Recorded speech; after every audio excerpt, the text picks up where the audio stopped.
Good morning. We are going to start a poem geography lesson. इसमें कवि बताते हैं, कवि एक जेट विमान में आसमान में ऊंचाई पर जाता है। ऊंचाई से कवि देखता है कि शहर का विकास सुनियोजित ढंग से नहीं हुआ है। सुनियोजित मतलब अच्छे तरीके से नहीं हुआ है। यह शहर के अव्यवस्थित विकास से दुखी होता है। जब कवि का जहाज वहाँ से 10,000 फुट की ऊंचाई पर पहुँचा तो वह देखता है कि शहर नदियों के किनारे बसे हैं और घाटियों में जनसंख्या बसी हुई है। वह भूगोल के तर्क को समझ जाता है कि भूमि और जल ने आदमी को आकर्षित किया है। जब विमान 6 मील की ऊंचाई पर पहुंचा तो कवि देखता है कि पृथ्वी गोल है और इस पर भूमि की अपेक्षा जल अधिक है। लेकिन कवि को यह बात समझ में नहीं आती कि लोगों ने दूसरे लोगों से घृणा करने के लिए शहरों के आर पार दीवारें क्यों खड़ी कर ली हैं। अब देखिए आगे, आप अपनी बुक में भी देखिए। Can you imagine what your city would look like if you saw it from 10,000 feet above the ground? क्या आप कल्पना कर सकते हो कि ज़मीन से 10,000 फुट की ऊंचाई से देखने पर आपका शहर कैसे दिखाई देगा। Nearly plan and perfect in proportion, बिल्कुल प्रोपोर्शन होता है समानुपात।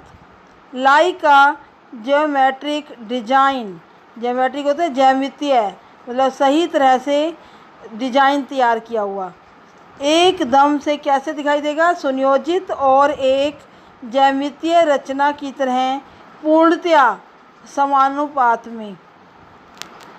It would strike you as something very different from what it actually होता है वास्तव में is while you are in the thick of it। thick means होता है भीड़। यह आपको उस रूप में बिल्कुल भिन्न दिखाई देगा, अलग दिखाई देगा, जैसा कि आप इसको वास्तव में एक भीड़ के रूप में देखते हैं। Here is a poet's description of just such a view of the city and some questions that come to his mind। यहाँ पर कवि के द्वारा एक ऐसे ही शहर का वर्णन है और कुछ प्रश्न हैं जो उसके मन में आते हैं। Stanza 1। When the jet sprang into the sky। Sprang का मतलब होता है उड़ान भरी। नोट करो, स्प्रेंग का मतलब उड़ान भरी। It was clear why the city had developed the way it had। जब जेट विमान ने आकाश में उड़ान भरी तो ये स्पष्ट हो गया कि क्यों शहर had developed the way it had, इस तरह से जो है उन्नत हुए हैं, इस तरह से विकसित हुए हैं वर्तमान में। Seeing it scaled 6 inches to the mile. 6 inches to the mile. Seeing it scaled, scaled का मतलब है पतली परत। 6 इंच की पतली परतों में से मीलों तक देखते हुए जो है ये स्पष्ट हो गया कि जो शहर हैं वो इस तरह से वर्तमान में विकसित क्यों हुए थे। देयर सीम्ड एन इनएविटेबली का मतलब होता है अवश्य भावी, अवश्य ही होने वाला, अवश्य भावी। There seemed an inevitably about what on ground had looked haphazard। haphazard का मतलब होता है अव्यवस्थित। अव्यवस्थित।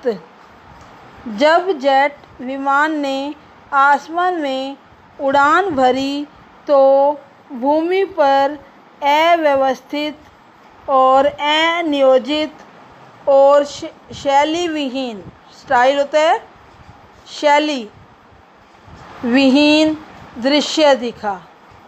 वह अवश्य भावी प्रतीत हुआ। Second stanza.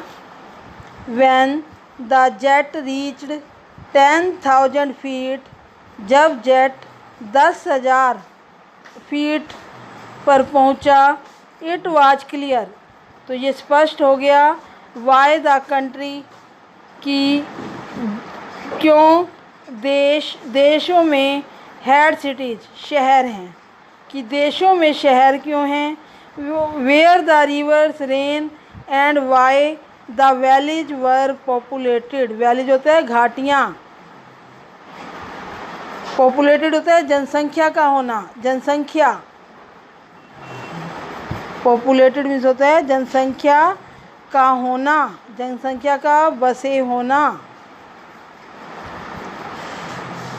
When the jet reached the 10,000 feet, जब जेट 10,000 फीट पर पहुंचा, इट वाज क्लियर, ये स्पष्ट हो गया, why the country had cities where the rivers ran and why the valleys were populated, कि जो देश हैं, देशों में जो शहर हैं वो नदियों के पास ही हैं, और जहाँ पर घाटियों में जो जनसंख्या है क्यों बसी हुई है। The logic of the geography that land and water attracted man was clearly delineated होता है प्रदर्शित किया। When the jet reached 10,000 feet, कि ये जो लॉजिक है, लॉजिक मीन्स होता है तर्क, भूगोल का तर्क, कि ज़मीन और पानी ने मनुष्य को आकर्षित किया, ये स्पष्ट हो गया। When the jet, कब स्पष्ट हुआ, जब जेट 10,000 फीट ऊपर पहुंचा। Next paragraph, stanza 3। When the jet rose 6 miles high, जब जेट 6 मील ऊंचा पहुंचा, it was clear the earth was round, तो ये स्पष्ट हो गया कि जो ज़मीन है वो गोल है, हमारी पृथ्वी क्या है, गोल है। And that it had more sea than land, और ये भी समझ आ गया कि यहाँ पर जो है ज़मीन की अपेक्षा पानी ज़्यादा है। But it was difficult to understand, लेकिन ये समझना बड़ा मुश्किल था। But it was different to understand that the man on earth found causes to hate, लेकिन ये समझना बड़ा मुश्किल था कि मनुष्य ने पृथ्वी पर एक दूसरे से घृणा करने को कैसे समझा, कैसे उसने घृणा करनी शुरू की। ईच अदर, एक दूसरे से। To build walls across cities, और उसने क्या किया, शहर के आर पार दीवारें बना दी। And to kill from the height, और जो है उसे मारने के तरीके अपना लिए। कहाँ से पता चला उसे, from that height it was not clear, लेकिन ऐसा जो है उससे स्पष्ट नहीं हुआ, इतनी ऊंचाई से ये स्पष्ट नहीं हो पाया कि मनुष्य ने जो शहर के आर पार है वो दीवारें खड़ी कर दी, और जो है उनको मारने के तरीके ढूंढ लिए, और घृणा कैसे करने लगा, इसके बारे में ये स्पष्ट उस ऊंचाई से नहीं हो पाया।